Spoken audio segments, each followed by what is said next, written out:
Hi. Well, it's been 1 year now since I've had this car, and so it's time to do my last update video on it. The 1 year update on owning the HiAce Super Custom. And just randomly, this 1 litre can of Liqui Moly Diesel Clean and Boost has lasted me a whole year.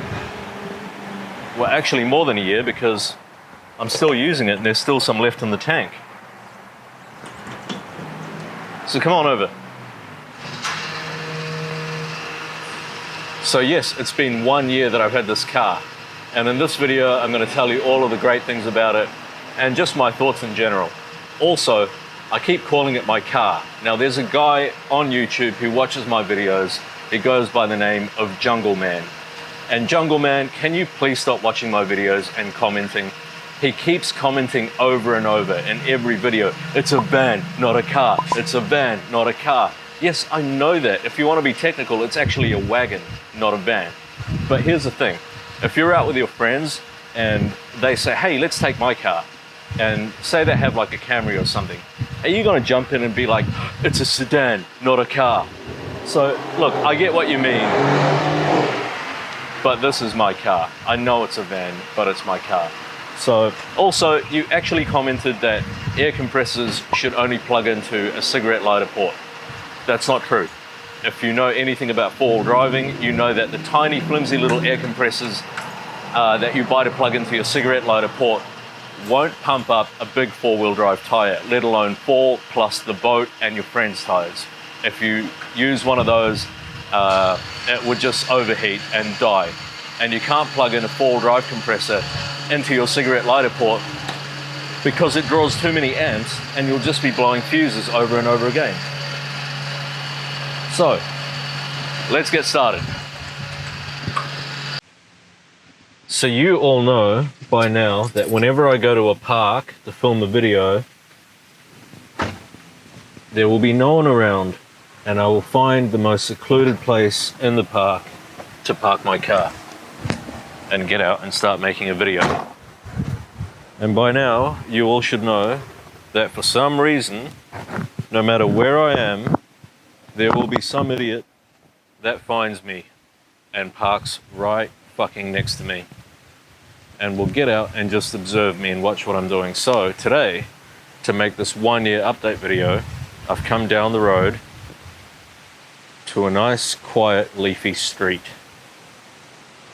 And also, I want to tell you guys, the camera that I use, which is a Deere's DJI Osmo Action, doesn't really frame the vehicle properly. So it looks okay on the videos, but it's not proportionally correct. So at the end of this video, I'll put up some pictures of the van, which I guess show what it really looks like in a better scale, because the action camera has, I think, just a really wide lens. So how's this thing been for 1 year? Well, reliability wise, it's been flawless. I can't fault it whatsoever. Just completely fantastic. You may notice that there's something new as well.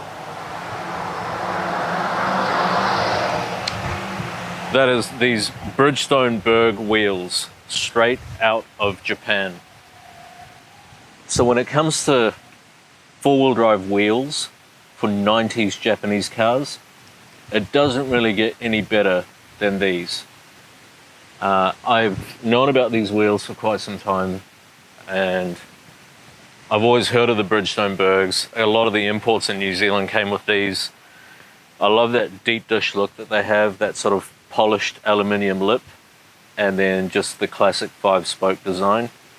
And I've been looking forever for some wheels for this that would just suit it, that 90s Japanese off-road sort of feel to it. And in Australia, I couldn't find anything. And the reason I couldn't find anything, and I did look, I looked online, I actually went to a few tyre shops, and the reason is, what they try and market things to nowadays is pickups, utes, and those buyers want like 20-inch black alloy. It's just like the whole blackout craze, you know. Everyone wants black wheels in 20s, and then they can run low-profile muddies on it. It makes no sense to me. But they don't have 15 or 16-inch wheels for cars like this anymore. They had like one style, which was just fucking vomit worthy. And the only other option is black steel wheels, white steel wheels, or galvanized steel wheels. Oh, like I almost threw up at the sight of that. So I jumped on the internet and I found a site, Karuba, and I found these wheels and I bought them. These are like one of two quintessential Japanese wheels from the 90s. The holy grail wheel is called the SSR Osh. It's called the SSR Auschwitz. Auschwitz? Sounds like a Nazi concentration camp. No! But it's called the SSR Auschwitz. Yeah. Anyway, they look like this. And they are just fucking stunning. But you can't find them anymore. And if you do, they're usually pretty badly corroded. So I was lucky to come across this like really great condition Bridgestone Berg set. It doesn't have the center caps. They are on order, so it will have center caps eventually, but for now it doesn't. But I'm really happy with the wheels. I really like these tires as well. So they're one size higher in profile, 215/75 versus 215/70. The wheels are 10 millimeters more negative in offset. So factory would have been positive 30, this is positive 20. And it sticks out just enough, just how I want it. It's got that stance to it. Let me show you. Like it really makes a difference at 10 mil.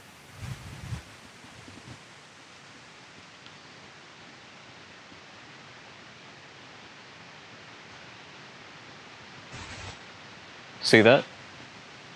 Ain't she pretty?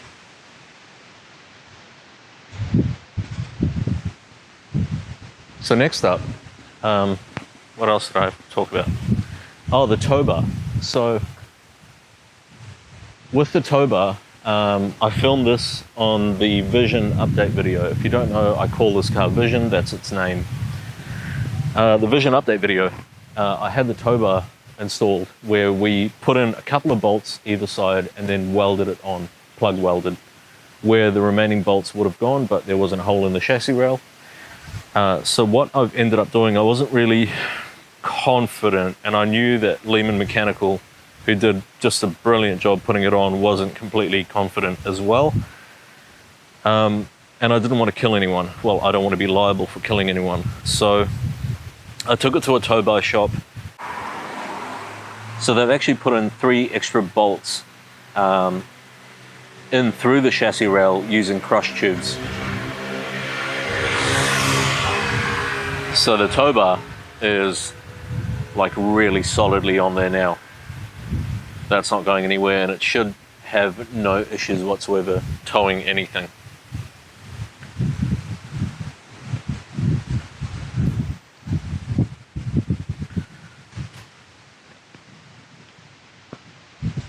I'm really happy with the stereo as well. I wish I had gone for this in the first place instead of all that debacle with the eBay head unit and the cut dashboard. So yeah, Kenwood stereo, it sounds amazing. It really cranks. There's so much customization with it. And all of these little features where like you can tell it what kind of car it is, like a station wagon or a van, and it just changes something and it sounds completely different, and it's just brilliant. So yeah, really happy with the stereo. Haven't done anything to the interior that I haven't shown you guys already. One of the other things that I did do in the Vision update video, you would have seen the new suspension bushes for the sway bar links up the front here. The suspension shop couldn't find the actual bar bushes. And while it did fix a lot of the car's lean into corners, and here's the thing, here's how I think, like always, this is my mentality when it comes to cars. If there's a problem, if I don't like something, I think if I was on the design team for this car being built or engineered in like 1987 when I was born, it's probably when they started designing it, And once it was built, and once they started test driving it, would that have been acceptable for the engineers? And the amount of lean that this had was not acceptable, in my opinion, even for the engineers back then. So I always overcomplicate things, don't I? What I'm trying to say is, would Toyota be okay with the way that this was driving? And the truth is, they wouldn't. It was leaning too much. So I jumped on the internet and I found a set of front sway bar bushes by Best. They don't have the best reputation, but they're made in Melbourne. And I got them, they were cheap, they're like $30 for 2 delivered. And so I put them in myself, and wow, what a difference. The wind used to unsettle it quite a bit. If you're on the motorway and you go over a bridge or something, it would really become unsettled and start to sort of like wander around. It doesn't do that at all. You can hear the wind, you can feel it hitting the car, but the car doesn't change direction. So it's really transformed the way it drives. It drives really nicely. And again, with these tires, they're quite a soft compound tire, even though they're all-terrain light truck and really tough.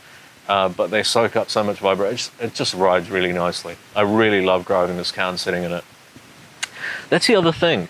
Like, it's been a year now, and the novelty has not worn off this thing. Like, I still really look forward to driving it. I get excited to get inside it and drive it.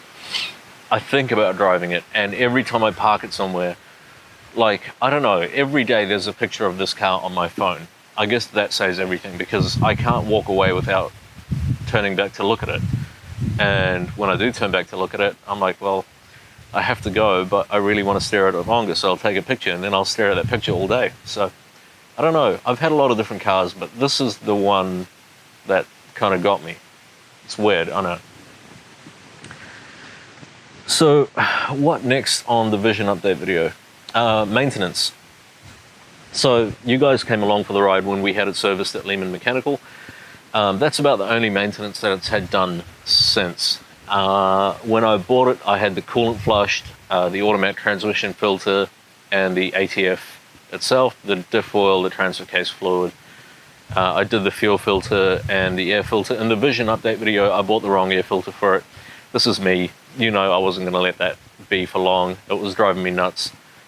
So I put in the right filter for it, because even though I had to drill that hole into that other filter, that tiny little gap around that hole could have let dirt and dust in, and it's just not worth like chewing up your turbo for $30. Just, I wouldn't have got the right air filter, so it's on there properly. Otherwise, maintenance, I haven't really done much to it. It's been super reliable. So there's been no issues with the reliability whatsoever. It starts, runs, it drives. We've taken it on some pretty decent trips. It didn't like going seriously off-road, I will say that. We took it somewhere where there were deep ruts, lots of mud, lots of clay, lots of sand. And what happened was it basically scraped its belly the entire way. It collected a shit ton of clay and mud. And the second radiator, the flat radiator in the front, basically just filled up with clay and mud, and it began overheating. And we were so far away, it's not something you can just pull out with your hands. It needed to be washed off. We're like 200 kilometers away from like the nearest wash bay. So the only way I could get it to stay at normal running temperature was running the front heater and the back heater on max. If I turned the fan down by 1, it would start climbing. So it had to be on max the whole time. And it was like a 2-hour drive back, and we were basically fucking cooked by the end of it. So I know it doesn't like severe off-roading, and I never bought it to go severe off-roading, so I'm fine with that. And lesson learned, I cleaned it all up, and I felt really bad. Mechanically, she is perfect. Also, ceramic. I should talk about the ceramic coating on the car. So when I bought it, I put 2 coats of Turtle Wax's hybrid ceramic on it. Since then, it's had a few washes, and now I wash it about once every 2 or 3 months with Turtle Wax's hybrid ceramic car wash. And that should keep like the ceramic layer topped off pretty well. I had a little bit of ceramic left in the bottle, so I ceramic coated these wheels. both on the inside and the outside. And then I put in the last bit of the bottle, did 2 extra coats of ceramic on the car. So in total, she has 4 coats of ceramic on it. And yeah, it's just so good, so slick. When it rains, all the dirt just basically glides off it. You don't even need to go to a car wash. And I guess this car is pretty pampered. It lives in an underground garage where it's nice and cool and ventilated, and it doesn't get attacked by the sun or the rain. But yeah, it's been a year and that ceramic is still on there. What isn't so great is I put 4 coats of ceramic on the windscreen. In my mind, that would have made it nice and slick and nice and easy for the wipers to glide over. And I noticed that the wipers were chattering on it, so I went out and I bought a whole new set of wipers, new arms and the blades and everything.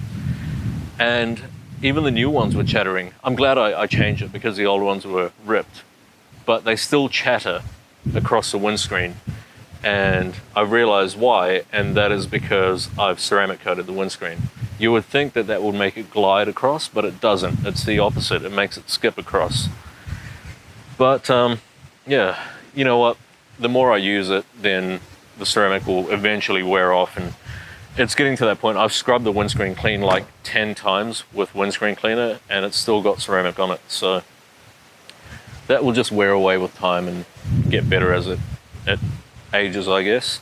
The other thing is, this car's got a bit of a black eye. So if you look at this headlight lens, you will notice that it's a bit yellowed. But if you look at this headlight lens, it's nice and clear. And I was hoping that I could just polish the other headlight out. And what I actually did was I bought a headlight restoration kit, and I pulled both the lights off, and I used my orbital polisher to buff them up. Now, it did change how this one looked quite a bit. It's improved it quite a bit. But what I've realized when I was doing it is the discoloration is on the inside. Someone's opened that light up before, and it is aftermarket, and they haven't sealed it up properly. They haven't opened up that one, which is why it's nice and clear. But this one, the discoloration is actually on the inside. So one day, I guess, when I have some money, I'll get a new set of aftermarket lights from Japan. But I'm pretty happy with it, as it is. On the inside, no camper conversion, and it will never be a camper, this car. Why would you want to get rid of this? Like, look at how lovely that is. It's just such a nice place to sit. Velour, comfortable, it's so unique. And I don't know, I just don't see how you can strip something like this out, put some bits of pallet wood in it and lace it with fucking fairy lights and be like, oh yeah, I'm gonna go be a fucking Instagram influencer. And when that doesn't work, your last ditch effort to try and get some followers by putting on your underwear, posing with your ass like 10 feet high in the back of your van, and the back door's usually open to some sort of national park or something. Like, nah man, fuck that. I'd rather just have my nice interior. If I want to go camping or something, I'll just buy a tent or hire like a camper trailer. No offense to you guys with camper conversions. I can see why you'd want to do it, but man, it's just not for me.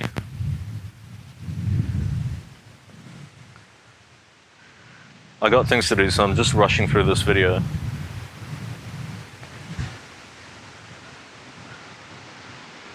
So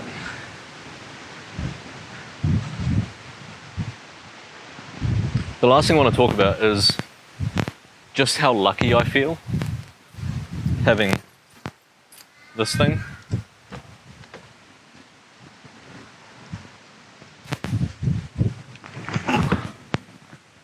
I do feel really lucky having this van, and I think I'm getting older because I take pleasure in different things. Like, I just think it's nice to have nice working wipers. I never thought about that before. I just really enjoy like sitting in it and just feeling the wheel. Like this steering wheel, I don't know if you can see it or not, had a cover on it for its entire life. There is a little bit of wear here where it's shiny, but the rest of it is how this wheel would have been like when it was brand new. I really appreciate little things like that. I love the way it drives. It's so torquey and so powerful, and everything works. The aircon works. There's no warning lights. It doesn't blow any smoke. It doesn't burn any oil.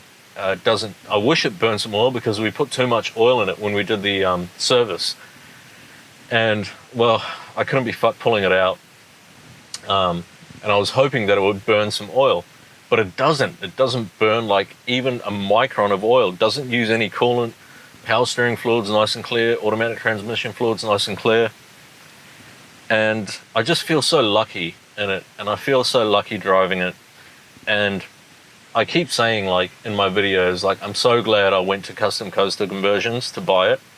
I didn't know them. I was really scared. Like none of my cars have famously never broken down because I always inspect them before I buy it, and I always go through it, and then I do all my maintenance on it. And I'm like that housewife that's really in tune with her kitchen. She knows like what's up with her stove. She knows how to light it properly. She knows exactly what's in her cupboards, you know, all that. I'm like that with cars. Like I'm really in tune with everything in my cars.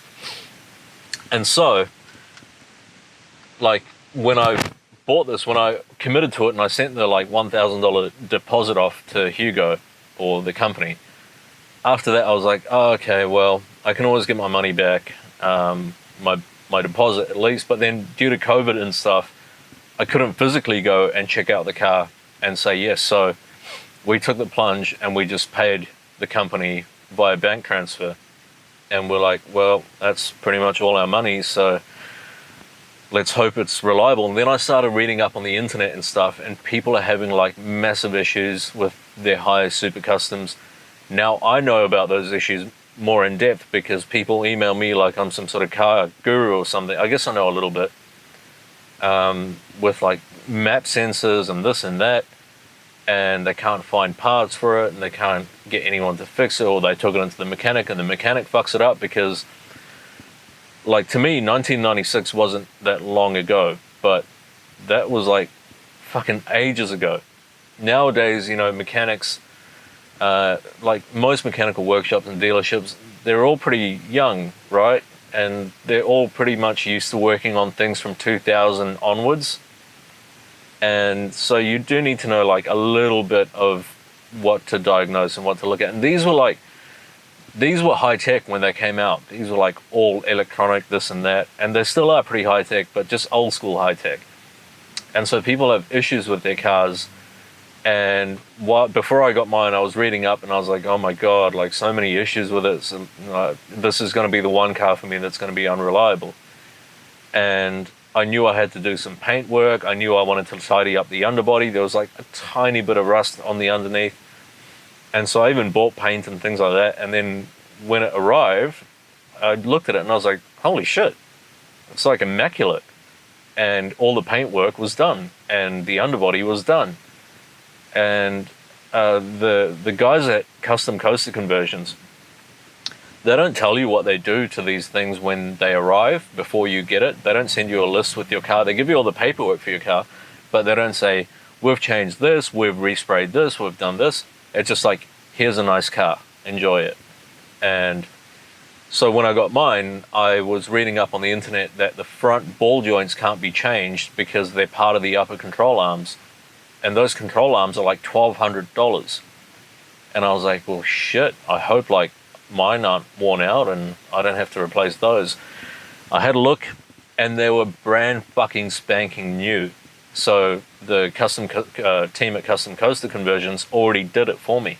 And so it's all these little things. Like, I'm just so glad I didn't buy one because there's so many people in Australia that message me with like blown engines, blown head gaskets, turbos gone. It won't get to 100 kilometers an hour, won't start and stay running, won't idle properly.